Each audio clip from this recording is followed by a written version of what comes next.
I have given a name to my pain.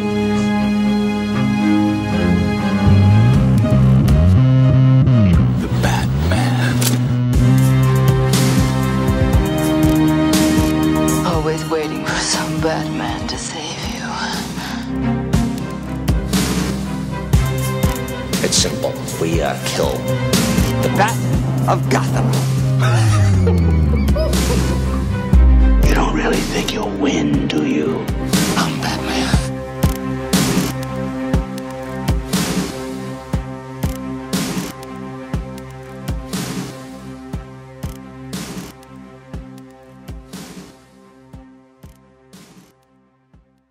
Hey now, welcome to episode number 24 of the Batman on Film vlog. I am your host and the founder of the now 20-year-old, Justin, Batman on Film. There you go. I think last time we did a vlog, we were a couple days shy, but Batman on Film is 20 years old. Justin did a great logo for the 20th anniversary, and of course, Justin, you can get shirts of that, correct? Yeah. Yes, you can. Yes, over at TeePublic. Yeah. TeePublic. There's an easy link on the website, though, so just go. Find it. Yeah. TeePublic.com/Batman on Film. Go ahead, Rick. No, I'm saying it's a cool shirt. I don't have mine on because I know this sounds crazy. It's at the cleaners, but I'm pressing it to look pretty for because I'm going to be on camera with it for our big interview, Bill. I have mine, and I did not. Well, I wore. Okay, let's play the guessing game. I wore a Hawaiian shirt, and I have my sunglasses on for a reason. Anybody want to play along with me? Elvis Presley Day. It's not Elvis Presley Day. No. Looks like you're about to fly an airplane or something. Well, I am about to get on an airplane Monday, but I'm not going anywhere like where I wear this. I'm going up north to Minnesota. I'm retired. Yeah. I am officially retired. So Woo! I am going to put my glasses on so I can see now. I'm going to I'm celebrating that with wearing a Hawaiian shirt. So. But I'm not retired from Batman on Film. I'm just retired from 30 years of coaching and education. It is in the books, boys. 30 years. 30 years, yes. Congrats. So, hey, where's that Batman Hawaiian shirt you had? I like that one. That is actually at the cleaners. So Yeah. I wore it to my retirement happy hour, and it's at the cleaners, and usually that would probably be home by now, but announcer Rachel is actually she's en route to Minnesota. She's somewhere in Iowa on Interstate 35 heading north, and I've discovered that when she's not here, things like my clothes magically appearing from the cleaners doesn't happen as easily as it does when she is home. So I don't know if I've seen that shirt. Is it Adam West and Cesar Romero? You know, in their surfboards. I have two actually. One of them they're both Adam. Well, yeah, it's Adam West Batman.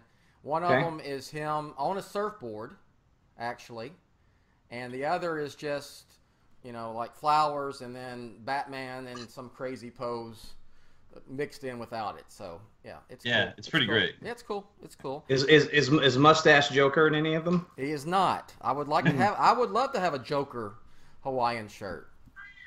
So the cat is joining us today on the vlog. Anyway, of course, Justin Kowalski is here. Justin, how you doing, man? I'm good. I'm excited to be a part. I haven't hung out with Bill in a while, so yeah, I know. Feels good. Yeah. Lucky you. Yeah, lucky me. Yeah. And there's Rick. Rick's here too. Okay. Anyway, let's just go past that. So. All right, we're gonna. Hey, we actually have. Apparently, my cat's here too. Yes. Good Lord. Yes. Cat is. What's her name? Selena. Is it really? No. Although I'm gonna name my next cat Selena. It's probably like Han Solo or something. You guys have both met her. I've met her. Yes. Cookie. Yes. Okay. She's gonna come to. Yeah. They don't answer to their damn name anyway. I know Cooper's the dog, but anyway. Okay. Enough for pets. I don't have mine in here. Hopefully we won't get any barking. I have them back in the other part of the house. Episode 24 of the vlog. You will eventually be able to listen to this as a podcast once I pull the audio, because Batman on Film is part of and the sponsor of the Batman Podcast Network. And you can check out all the shows at BatmanPodcastNetwork.com. And if you like what we do here at Batman on Film, hopefully you do, go to become a patron. Go to patreon.com/BatmanOnFilm and support the site. Everything goes right back into it. Even though those T-shirt sales, if you buy a T-shirt, it goes back into the site. I promise. All right, we got a lot to talk about. I'm going to save, to me, maybe what's the best for last, and that is Wonder Woman 1984. I'm super excited for that, but we'll wait. Yeah. And, I mean, I got fired up yesterday, but for a lot of reasons. I graduated high school in 1984. So this is in my wheelhouse. You know, I mean, everything, the clothes, the members-only jacket, I mean, all that stuff. So I was in the 5th grade. Justin, where were you in 84? 84, kindergarten. Zygote. Okay. Oh. Zygote. Okay.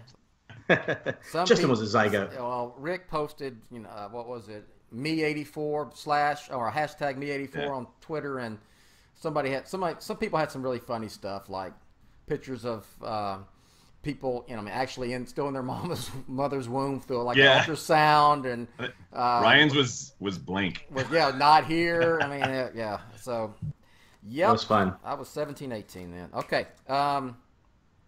Let's talk about the Hollywood Reporter story about the status and the future of DC on film. Yeah. And it looks like, I mean, to me, it seems like this time there are finally some significant changes being made. Not patchwork changes that we saw after BVS leading into Justice League. But, I mean, Justin, essentially everyone involved with BVS and Justice League, executive-wise, is no longer part of DC on film going forward. I mean, that's Zack Snyder, it's Diane Nelson, it is John Berg, maybe to a lesser extent. I don't know how much Jeff Johns is still going to be involved. We can bring that up, but all those folks are gone, and it's kind of the Walter Hamada show. No? Yeah, I would agree. It kind of cleaned house. It feels like this was planned. I mean, obviously these things are planned, but the way they released it, Diane Nelson like last week, the Jeff Johns news this week, and now kind of this trade report of, okay, here's what's going on, because Hamada kind of inherited this pile, and now he's kind of, it's like he's shoveling it out. Yeah.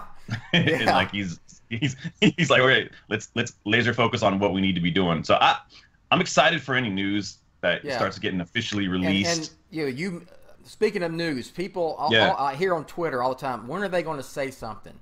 And I'm saying, I tell them, well, if you listen closely, they have been saying something. That started last year. Now the timing was poor as hell, but right before Comic-Con in San Diego, there was a report, and I think that was Hollywood Reporter, and it was Boris Kitt also was part of that report, that Warner Brothers was looking for a way to move on from Ben Affleck, and the timing was horrible because it was literally was it the day before, it was the Thursday before Comic-Con and all that, but they're kind of telling you, and in this too. So Rick, what's your initial take on this report from the Hollywood Reporter on DC on Film?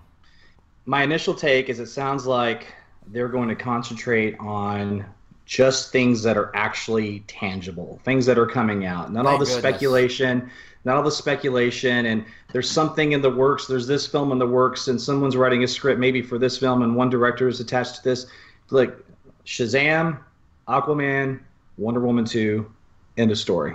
Focus on that, roll those out successfully. Let's enjoy that ride. Hopefully those films are well received, and the future can look great again for DC on film. That's the thing I'm most excited about. Yeah. Then obviously the Affleck stuff. I mean, I fist pumped when I read that they're going to stop announcing films and having all these release dates, because I think that's been a disaster. And it's been, I know leading up the last couple of months, a lot of people, Twitter and Facebook, are saying, I wonder what they're going to do at Comic-Con and Hall H. They're going to own it. Marvel's not there. Here's what you do, folks.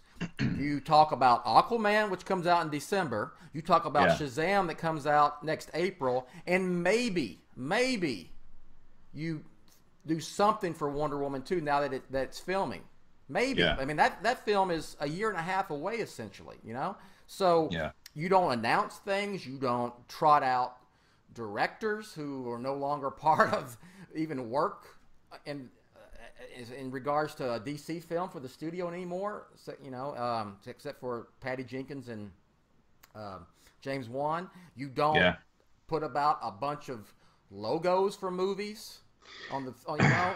Yeah. That 90% will never see the light of day. Let's get back. Let's get back to focusing on these films, like I said. And then if there is an announcement to make, it is something that is in pre-production. It's going to happen. They're about to start shooting. Fine, but let's also restore some integrity and faith in all this process, because there were so many logos, so many different films that were supposedly in the works. They're not going to see the light of day. It's great for clickbait sites, right? But it's terrible for fandom. It just is. Yeah. Because fandom doesn't know how to. Fandom doesn't know how to separate. You know, it's like a hint. Because here's the thing: we want to see these. Keep that shit real, yo. We want to see these movies, and any little bait they'll take, like, oh yeah, we're thinking about doing whatever, like the Blue Beetle movie. That's gospel. All of a sudden they're making because Jeff Johns said it, and there's a little bit of like, well, WB, you did this to yourself,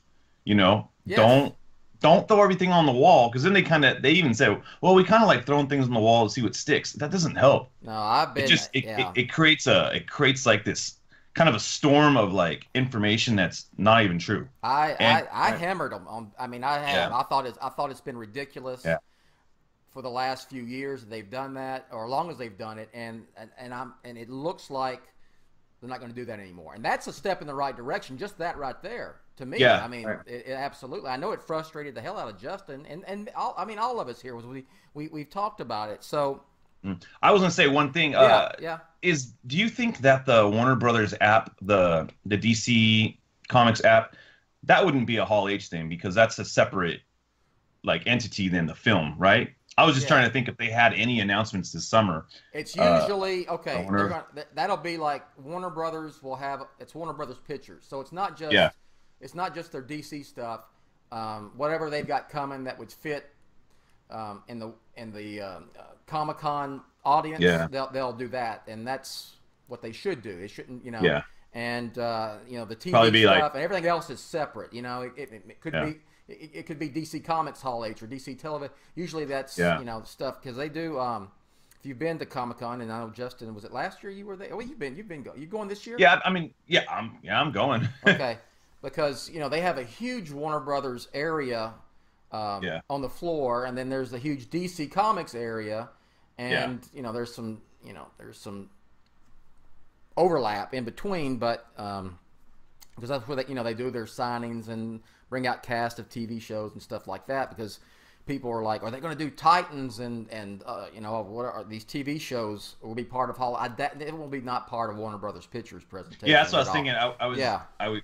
Because I've read a few things online saying like, oh, well, they're going to announce this, and I'm like, the film division and the TV, because the Titans and all that type of stuff, it seems like it's a DC Comics app. It feels like, not Warner Brothers Pictures. Yeah, so it's completely I would different. Yeah, and it's completely different from the CW stuff as well. Yeah, what they call it, the Arrowverse. All right,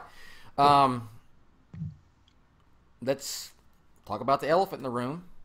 The report says that it is unlikely that Ben Affleck is going to return as Batman. Shocker. And that Matt Reeves, who is going to write the script and direct the Batman, fingers crossed, is turned in the first act of his script around Memorial Day, end of May. And it features a younger Batman. Younger Batman. Which and by the way, the frame of reference to that, when you say younger, is the Ben Affleck Batman, obviously. So there's a lot of fans that I saw online that seem to be a little concerned, like, oh man, I don't want another origin story because Batman begins. It doesn't mean origin story. It doesn't mean, it'd be right in his. He could be right in his prime, 5-10 years into it. That's what I mean, younger Batman to me equals in his prime. Yeah. That's something maybe they should have said then, because when people say younger Batman, everyone assumes he's like, just learning to shave. So, if maybe in their wording they could have said, "Oh, hey, a Batman in his prime." All right, I can, that way you cut all the speculation out, because you're gonna get a whole bunch of, well, they said younger Batman.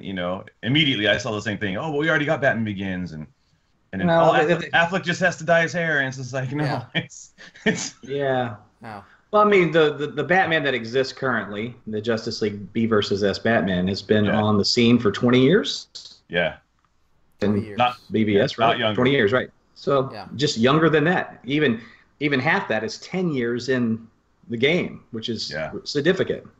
Now, he could be on Robin #2 already. Probably is. I'm going to say this, that it's no secret that, I wrote about it late last year, that I thought it was in the best interest of the Batman film franchise for Affleck to move on. I just didn't see a future with a 20-year careered Batman going forward.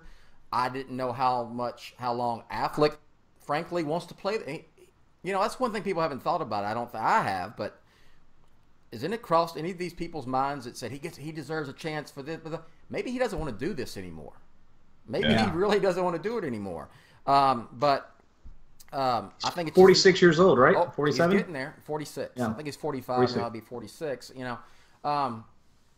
I just think it's better for the Batman film franchise if they start over. Now, Affleck could play a younger version of that Batman. He can get in good shape and he can look younger than his 45, 46 years of age. But I think you're just going with a different actor, and it may or may not. It could be a kind of sort of prequel. It could be technically the same Batman we saw in BVS and Justice League, but no idea. I have no. I'm not even. I think there's two options. So, Justin, you've been on record for a while. You thought he was not going to come back. That's. Yeah, I still don't think he's coming back. Yeah. I think last year when that stuff was going around, it just the way he's publicly behaved and all the wishy-washiness, and even Warner Brothers is the way they've kind of danced around it, like the wording. As of now, he's our Batman. Like that's I would hate to be like, as of now, you're our #1 guy. What's that mean? That sounds like, but there's a big but after that. So if he did come back, I'd welcome him, because it would, to me, like, I think I posted this on our Facebook page, like, if he came back and he was into it, to me it would say, okay, he wants to do something. But that being said, he ain't coming back. Yeah. Like, I just don't. Well, there was some. See it. There was some scuttlebutt the last few weeks that maybe he was looking to come back, and you had a change of administration at Warner Brothers, and it wasn't the old regime, and it's a new Walter Hamada, and what if this and that, and I wrote, what if they bookend him? I don't know. Who knows? What if he is in this movie, and it's like, it'd be weird to have him like, oh, I'm the older Batman, and he's thinking back to his old time. Who knows? I thought about that, Justin. I did on my walk this morning. No BS. I was playing that out in my head, going, I wonder if they would even consider that, if it is in essence a prequel and it's still in the continuity, even loosely, Batman Forever to Batman Returns kind of thing.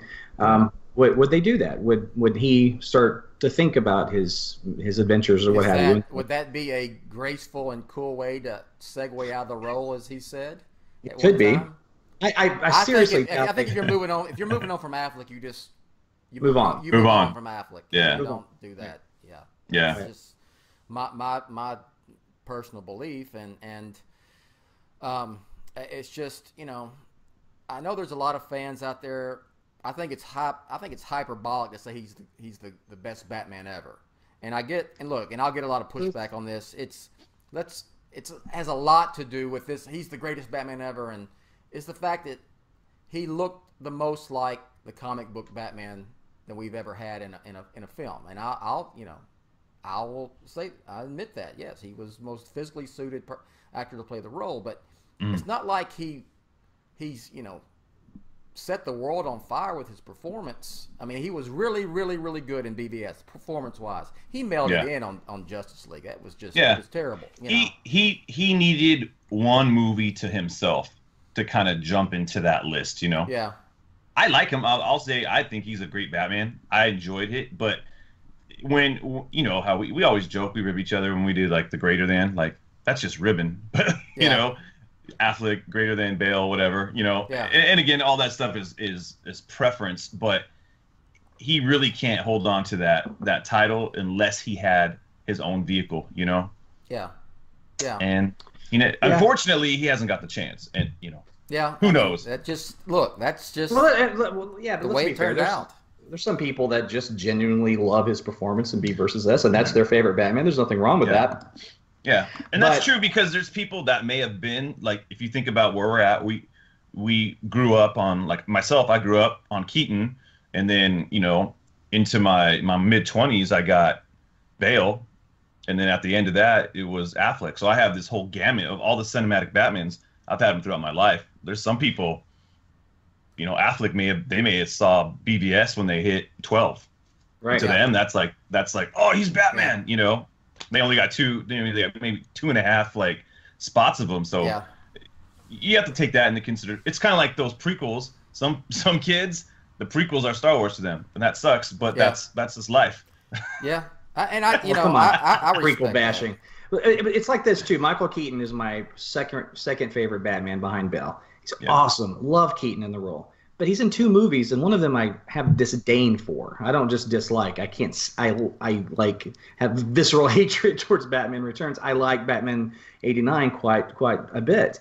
But so there's 2 movies, one of which I don't like, and he's still my second favorite Batman. So he doesn't necessarily have to be in a great Batman movie, or in Michael Keaton's case, he's in one bad Batman film, in my opinion. But he's still, he's still my Batman. I think it's just the breaks. It's the way this thing happened. I'm sure it wasn't planned like that in the beginning. Yeah. But Keaton didn't mail in his performance in Batman Returns as Affleck did in Justice League either. So there's that. That's true. All right, let's talk about this here before I get to Wonder Woman at 1984. Frasier it, Rick. I love that hashtag. I was confused. I don't know what. I've been seeing that, and then yesterday I was like, what the heck does that mean? Okay. Hashtag Frasier it. Rick, for the people who are in the dark about what we mean by Frasier it. And we were talking, and I'll let Rick explain, but I will give Rick gave a great analogy, and then we said, Frasier it. Okay, so go ahead. Explain again. Me and my analogies. Mwah. Anyway, so first of all, you have to know who Frasier is. Frasier Crane, psychiatrist, sitcom character, popular TV show in the 90s, Frasier. Prior to Frasier, he was in another Emmy-winning sitcom that lasted 11 seasons, right? I think 11 years. Immensely popular show called Cheers, set in a bar in Boston. These are for all you young people out there that may or may not have caught this on Nick at Night, right? So Frasier is a spinoff of Cheers. So you had a very successful show, and they took one of the characters that was beloved, and they gave him his own sitcom, and then he ran with it and did another 10 or 11 seasons of that. However, on Cheers, the character of Frasier, it was established very early on because he came on board either second season or third season, and it was indicated several times that he did not have any siblings, that his father was deceased. His dad was a scientist or a professor, something like that, something that certainly wasn't blue collar. And then all of a sudden in the show, on the spinoff, he has a brother. He has a dad. Dad's alive. His dad's a cop. His dad's a retired police officer. And so as a fan, I thought, well, how am I supposed to accept this? Because I love Frasier. I want to see this show successful, but I can't let this go. I can't just accept the fact that all of a sudden he has a dad that's a cop and a brother. And you know what? I was just kind of forced to, and I did. And so you watch the show, you fall in love with it. And one time in season 3, Ted Danson, who played the lead in Cheers, comes on to guest star on Frasier, and he comes into his apartment, right? He sees his dad. He's like, "Thought your dad was dead. You told him I was dead?" You know, oh, yeah, he's a retired cop. He's a cop. I thought he was a doctor or a scientist or whatever. He's like, what are you talking about? Then his brother walks in. He's like, you have a brother? You told me you had no siblings. He's like, well, I was mad at everybody that week. And that was it. So Frasier it. Justin? Okay, so basically, you know what we're getting at here. Okay, I know. Frasier it. So yeah. So when you say Frasier, it's not ignoring it. It sounds like it was a character's. He was lying to other people about like his history. Yeah. Well, they changed the continuity. They changed and the they made a continuity. joke out of it. I mean, that was They made a joke out of it in season 3 that was about 5 seconds. But at that point in time, to show you were already invested in the characters, you just kind of got it out of your head that okay, so he's got a dad that's a cop and he has a brother, and that was established in the show in Cheers that he did not have either, and the father that he did have was, you know, something that has to do with education or science. I don't remember, but it certainly wasn't anything. It wasn't being a cop. Gotcha. So it changed the continuity. Okay, so even if you recast Batman, is that called bewitching it? Kind of. Hey. Kind of, sort of. Yeah. Darren. Darren it. Never mind. Don't use that. I know that reference. I've used this before. Batman Forever it, and I'm not talking about do it like Batman Forever. Val same Kilmer guy was. I mean, Batman Forever was a soft reboot. That's just. I mean, it was. Yeah. But technically, Val Kilmer was the same Batman as Keaton. Yeah. Michael Keaton, and George Clooney was the same Batman as the other two. You just look to me. You just kind of forget about BBS and Justice League and just go for it. Here's a perfect example. Let's say there's a Man of Steel 2, and I hope there is. And all of a sudden, Jimmy Olsen just walks into the office, and Jimmy Olsen is just there. That's Frasering it. Just let him be. Yeah. So what? Yeah. Frasier it. I'm good with that. I think that's a perfect example. Here's another part, and with a true Man of Steel Superman sequel, which I want. You know, I mean, they buried frickin' Clark Kent in Kansas. He was in the pine box casket at the Kent home on the farm, and buried him. And they was in the newspaper in the Daily Planet. You know, Clark Kent, we lost one of our own, whatever, how it was worded in BBS. Okay, you make the Man of Steel sequel or the new Superman film with Cavill, and he works at the Daily Planet and just goes about his business. Well, they kind of already Frasiered it, because at the end of JL, he's just standing around in Kansas. Yeah. You know, talking to he's standing around. He's standing around a Metropolis. Well, no, he's at the farm. Remember? Yeah. And there's construction workers there. Yeah, but at the very end. I know what you're saying, because they already. Yeah. And that was the Snyder shot. He's talking to Bruce. Like, but then at the end, he's in Metropolis and he does his right. So he's already established. You're right. Just let that go and let Jimmy Olsen be there. They've done Recast him. Who cares? They've done it with Wonder Woman, basically. Yeah. You know, she was.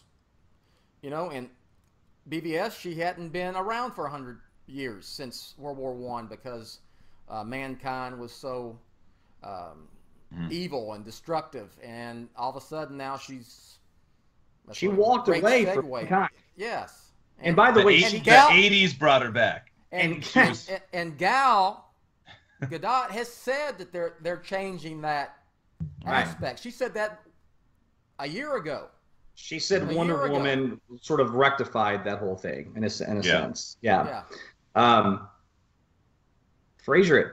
Hey, or we could really throw a loop in all this, and I could say Newhart it.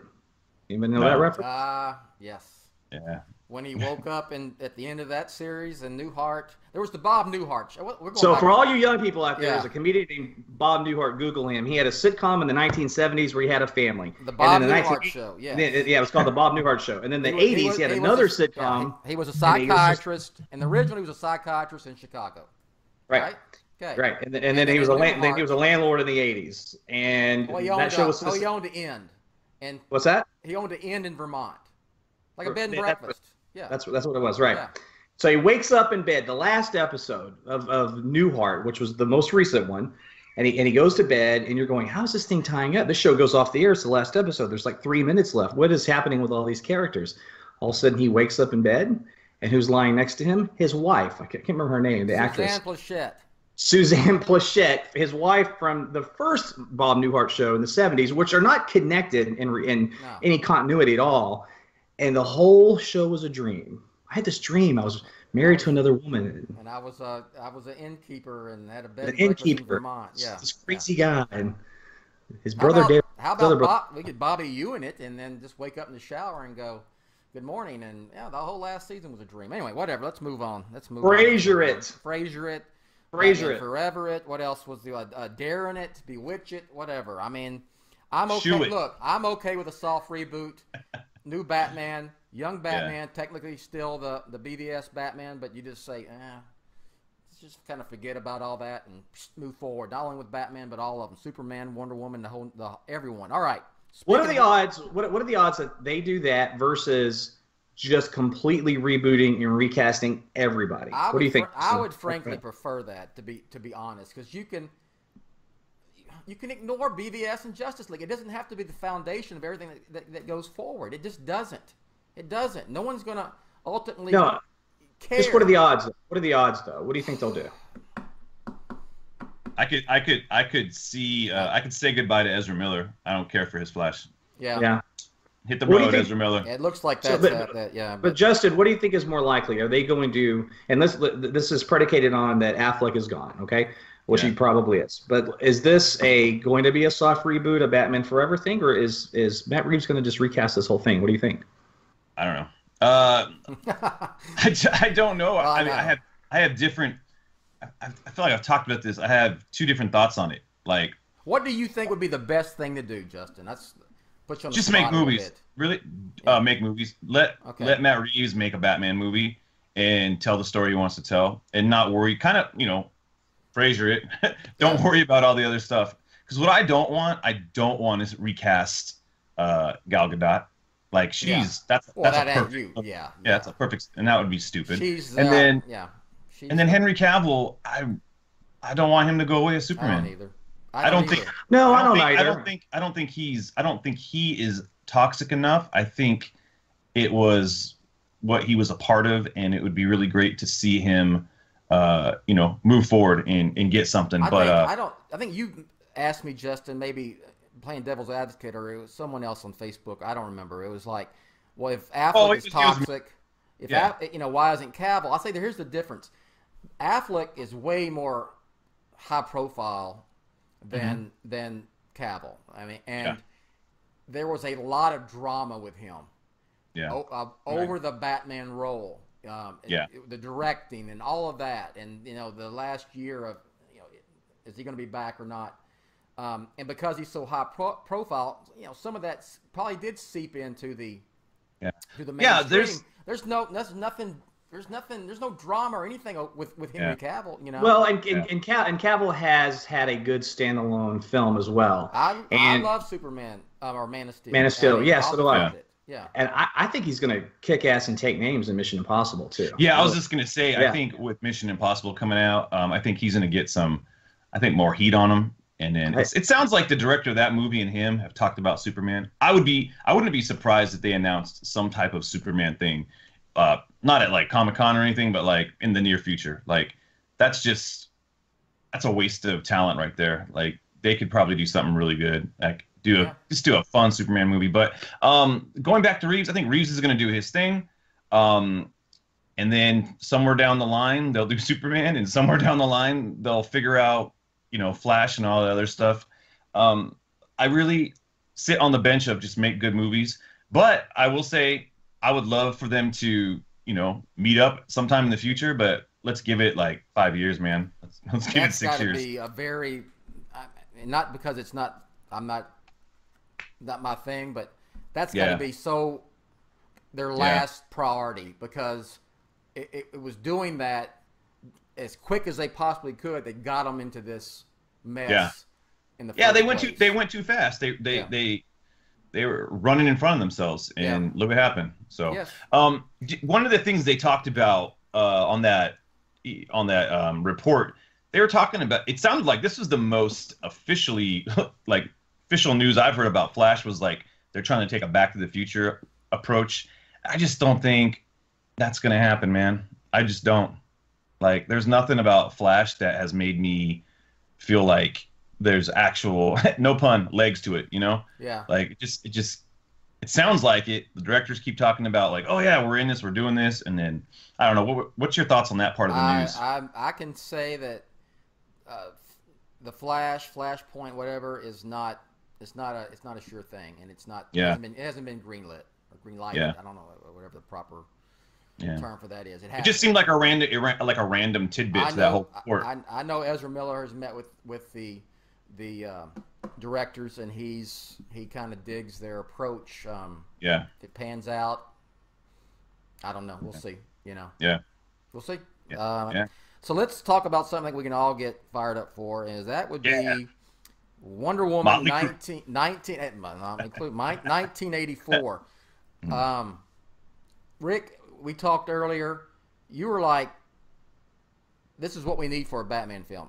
And not to go back to Batman, but that's because you are, and I am, and Justin, I'm sure, excited for this. Just that two little pictures yesterday got me excited. So, Rick, I mean, where you at on that, dude? It's just such a fun take. It's a fun take. I think it's going to be a fun movie. I think it's going to be grounded and gritty. I certainly hope it is. But who did not get excited to see Trevor standing in a mall with a freaking members only jacket, and the extras, dude? The extras were like on point. They were on point. On point. I was like, I'm at Townie's Mall in Mesquite, Texas. It's 1984. Yeah. Right. Like, where's Gadzooks? Yes. Spencer's Gifts. Where's Hastings? I want to go get a cassette tape, right?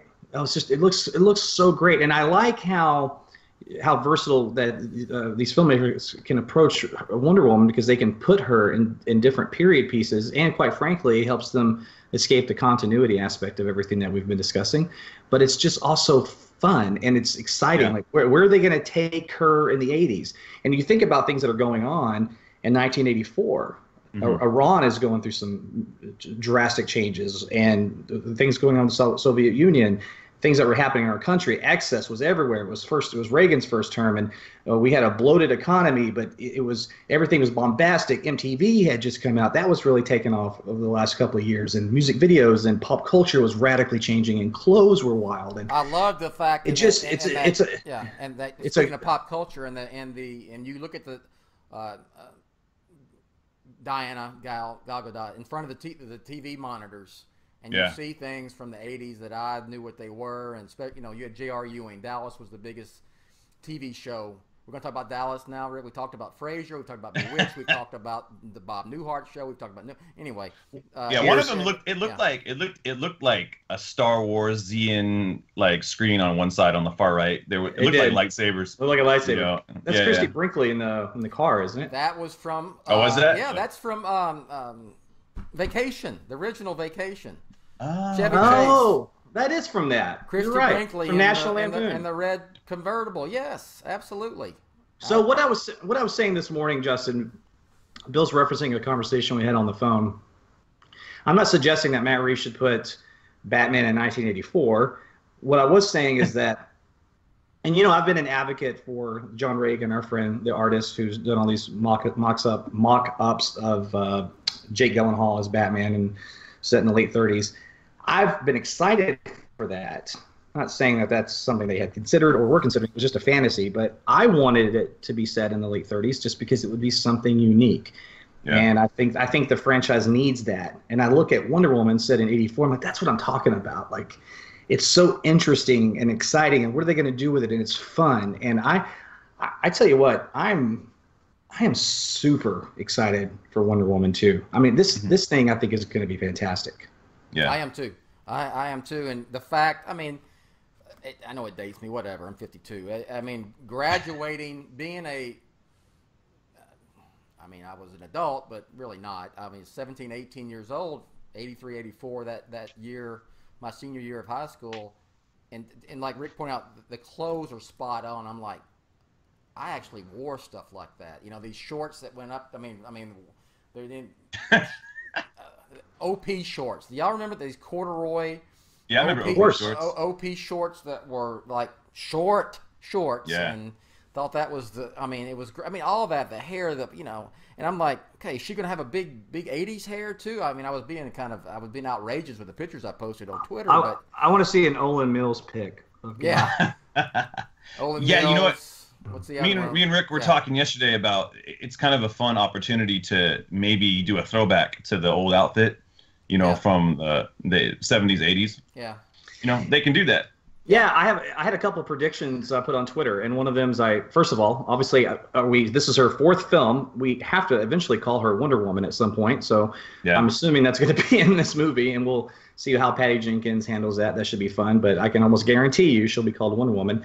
And I think there's going to be a costume change. I really do. I think that we're going to see a little bit more of a traditional. And when I say that, I don't picture it going all the way and stars. I think it's going to be a little more subtle than that. But I think that we're going to see just the colors, a little bit more vibrant. And I don't think it's going to be as dark. It might even coincide when we get her name. I don't know. We'll see. And, somebody said something to me the other day. They said, well, what about the continuity? Because if she has that costume, she didn't have that in Justice League or BBS. I'm like, so what? Yeah, she went back to her old suit or whatever. We're gonna Fraser that suit. Who cares? Who cares about that continuity? No one's gonna give a damn about that. Yeah. I think. Yeah. Go ahead. She's gonna wear leg warmers. She's gonna have maybe a red members only jacket. Aquanet hair. And then we're gonna have a montage from what's that? Pat Benatar. There's gonna be a montage of her. Yeah. Love is a battlefield, dude. Yeah. She's gonna be like, oh gosh, gauntlets. Or you could throw the there you go. Let's see, the Go-Go's. What else? I put up 5 of my favorite songs through video on Twitter yesterday too from '84. Who sang Manic Monday? That band. What is that? The Bengals. That's the Bengals. Bengals. Yeah, the Bengals.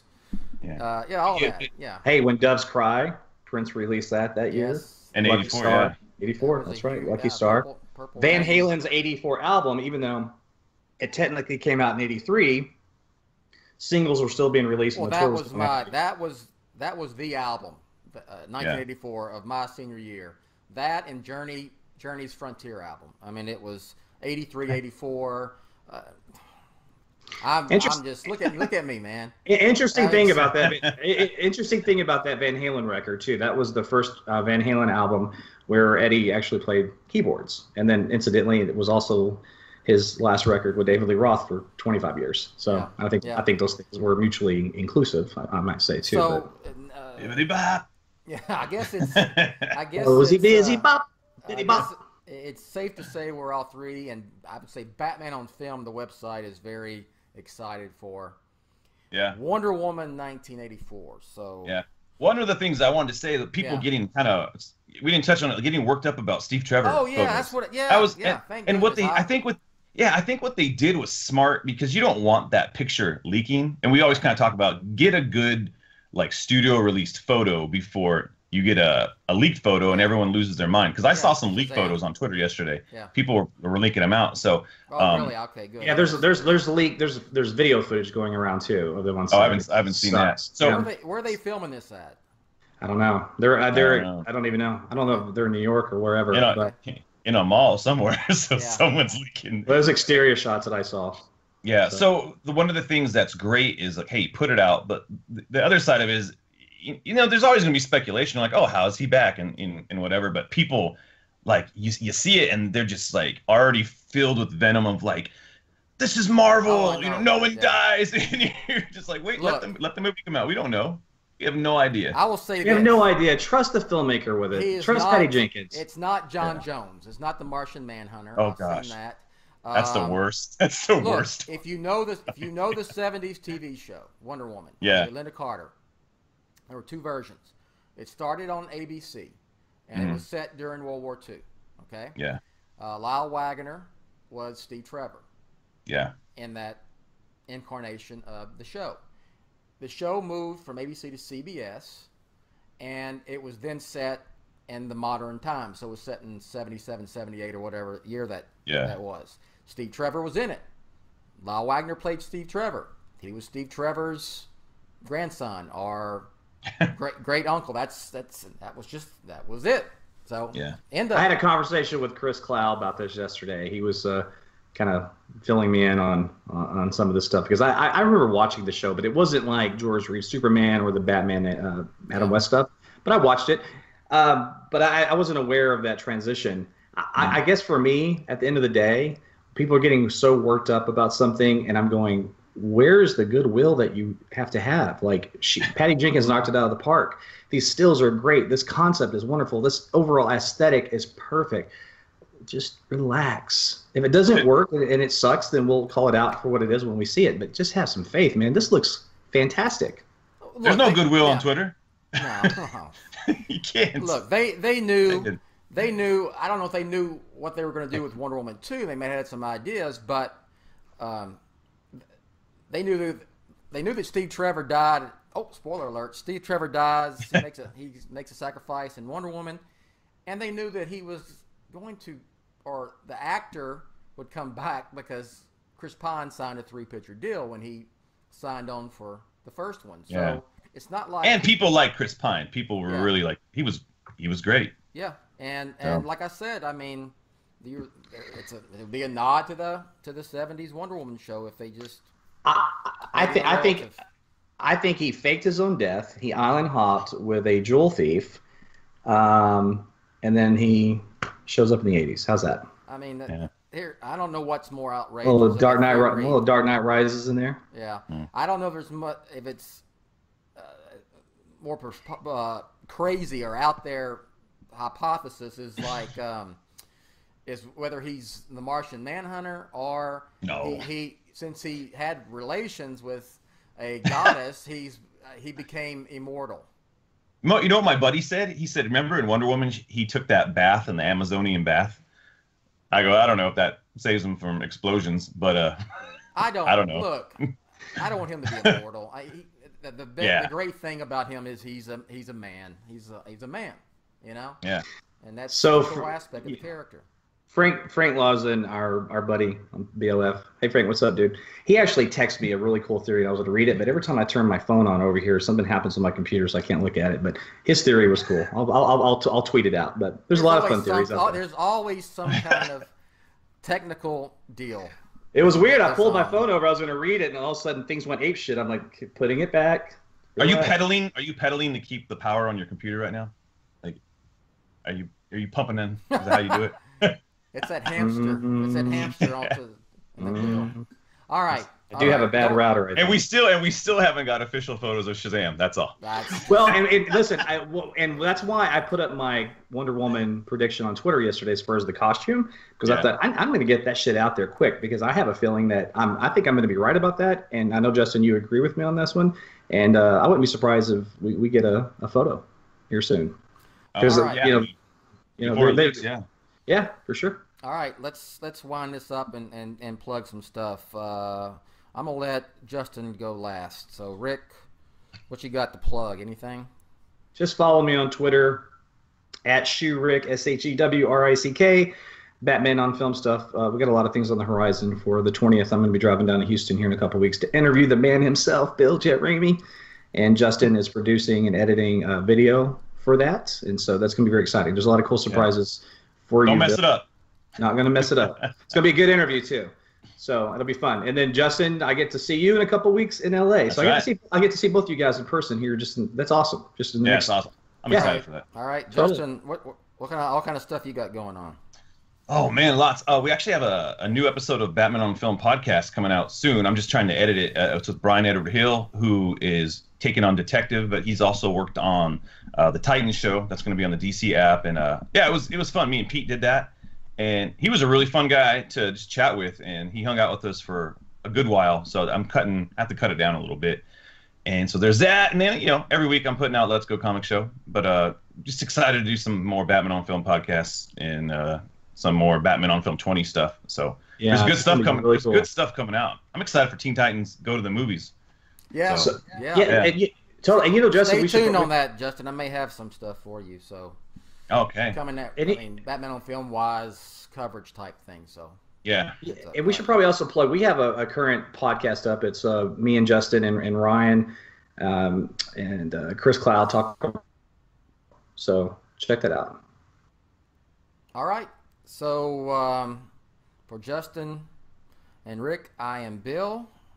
And before we catch you next time, let's do the whole thing. Batman on film, authoritative, definitive, dadgum original. Dadgum original. All right. We'll see y'all. Thanks.